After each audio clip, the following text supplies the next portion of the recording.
My name is Shenhe. I was born fated to bear the curse of calamity, so I am prone to bring harm to the people around me. The Adepti urged me to bind my soul with red ropes to keep my homicidal nature at bay.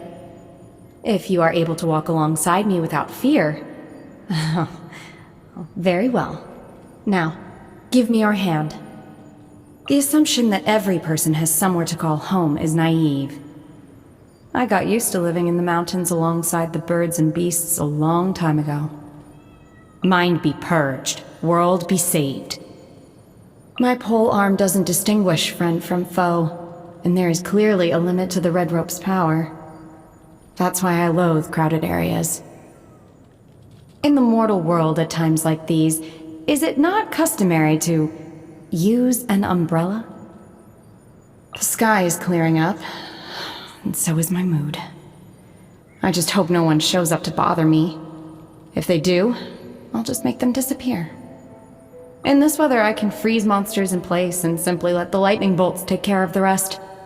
A good way to not get my clothes dirty. Yes, this reminds me of Master. She loves to ride the swift winds of Qingyun Peak. Good morning. The dew is very sweet today. Would you like some? If you feel fatigued after lunch, you should try meditating. It's very effective.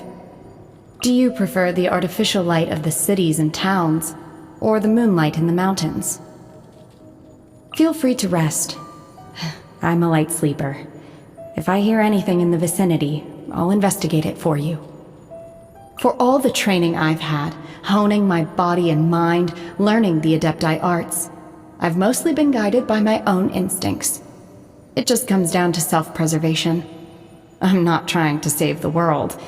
So if I wipe out some evil presence and it happens to benefit you, don't thank me. It's just a force of habit. If I treat people kindly, they call me an adeptus.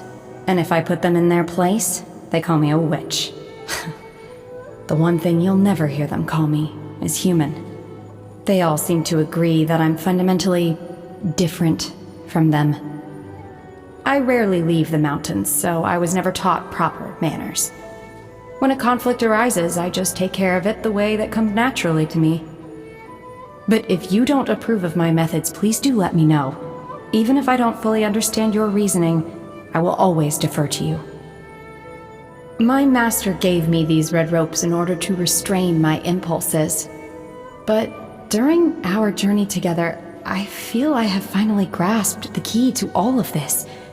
Somehow, controlling my strength, knowing when to restrain myself and when to unleash, it comes more naturally to me now. I think that what saves me from myself is not my red ropes, but you. If you understand what that means to me, please stay by my side. So this shiny gemstone is called a vision? Huh. The gifts that fate brings, fate can just as easily take away. If one day my connection to this vision comes to an end, that'll be it. And the light inside of it will go out. Driving evil spirits away comes easily to me. Getting rid of my inner demons, however. Unless you can find a way to let go, all the Adepti arts and exorcism techniques in the world can't save you. Why do I always hear people say, the first snow of the season is a sight for sore eyes? We have snow every single day in the mountains. So which instance counts as the first snow? I don't understand what they mean. Please explain this to me. I have no use for the wealth that ordinary people desire. But in the hands of Lady Ningguang, wealth becomes a means of solving complex issues of the kind that no weapons could ever hope to resolve. She understands the unwritten rules of human society. She knows what's in people's hearts. Master once told me that even the Adepti aren't able to achieve this. I hold her and her work in high regard. I find I don't need to worry about etiquette with her, and unlike with some people, I don't need to rely on nonverbal cues to discern the true meaning of what she's saying. That makes me a lot more comfortable. The only problem is... well, there are too many people around her all the time, and I heard there's also many crew members on her ship. I need you to go with me. It's the only way I can cope with so many people. Yunjin performs It's called Liu Opera, isn't it? I like this particular type of social interaction. You can get to know about the other person's background without having to actually interact with them one-on-one. If she ever includes your story in one of her performances, I'm sure the result will end up being quite incredible. I'm looking forward to it. I've heard many stories about her from my master. She's really quite different from how I originally imagined her. But don't worry, I'll be keeping this to myself. Speaking of Ganyu, her work in Liu Harbor is unbelievably busy. It seems that there is a price to pay for those who want to integrate into the mortal world. It's hard for me to believe that I still have living relatives in this world. If he has any difficulties with his training, I am more than willing to help enlighten him. However, he will need to meet me alone in the mountains.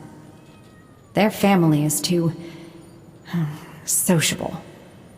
I wouldn't know how to turn down their invitations without being impolite. I've seen him lean over to you and whisper things in your ear. If he dares threaten you, I will make sure he... You mean it's just an in-joke between friends? Genuinely? That gentleman claims to be immortal, yet is very familiar with my master, who is an adeptus. Master once said, "If you see him drinking on a stone stool in front of my abode, do not disturb him. Let him sit quietly for a while." And that's precisely what I did. The quality of his medicinal herbs is as good as it gets. He is also easygoing and considerate of others. By comparison, the little snake on his neck has no filter at all. Don't worry, I didn't lift a finger against it.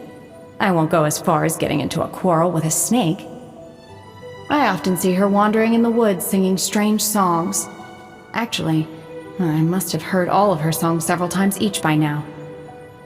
I'm used to her singing, but I still find it strange. That being said, I don't hate it either. My first impression of him was that he's not one to smile. After meeting him again more recently, however, he's still as reserved as ever, but he seems a lot more relaxed now.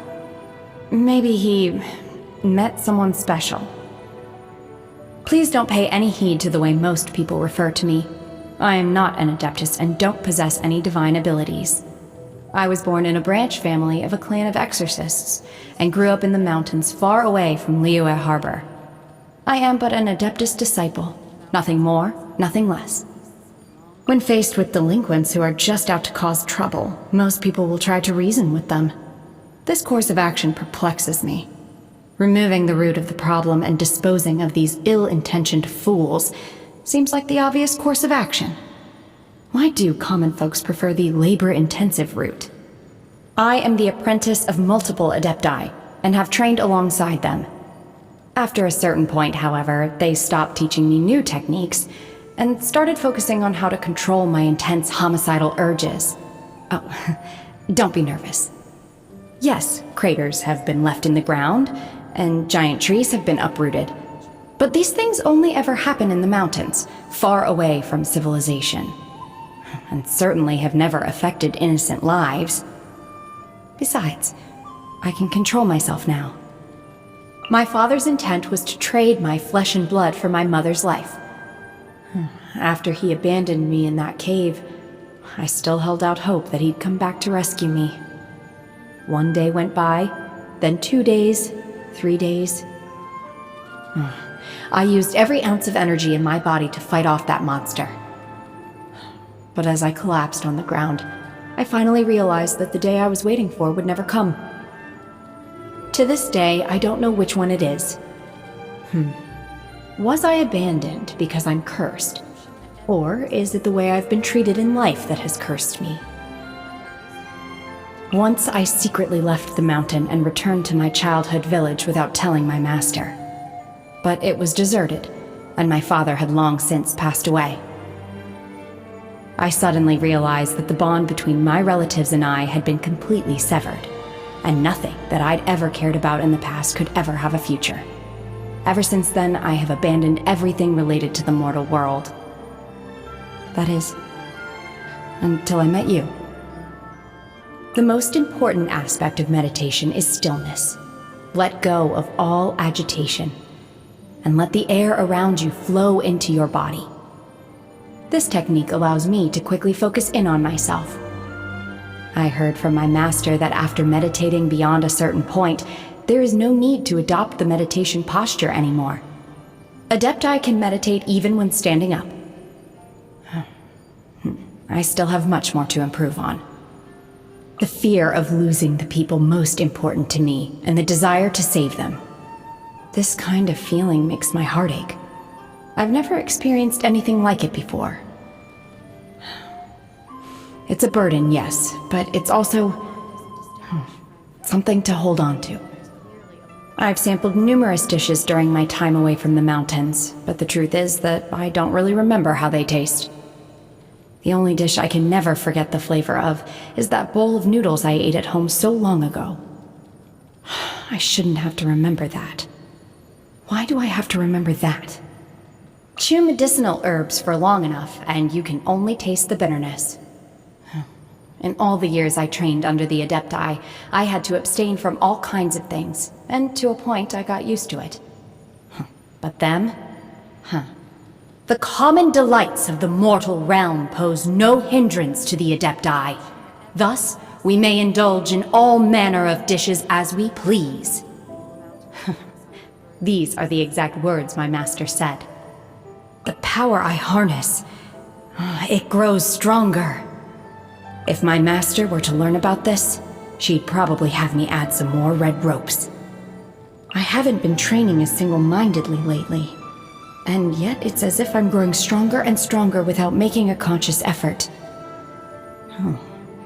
I'm left to assume the only way for me to achieve this is by your side. I once believed that freeing my mind from all agitation was the only way to overcome. But after everything I've experienced recently, I finally understand. Only when the right things weigh on your mind can the desire to protect awaken inside of you. And that turns your power into something meaningful.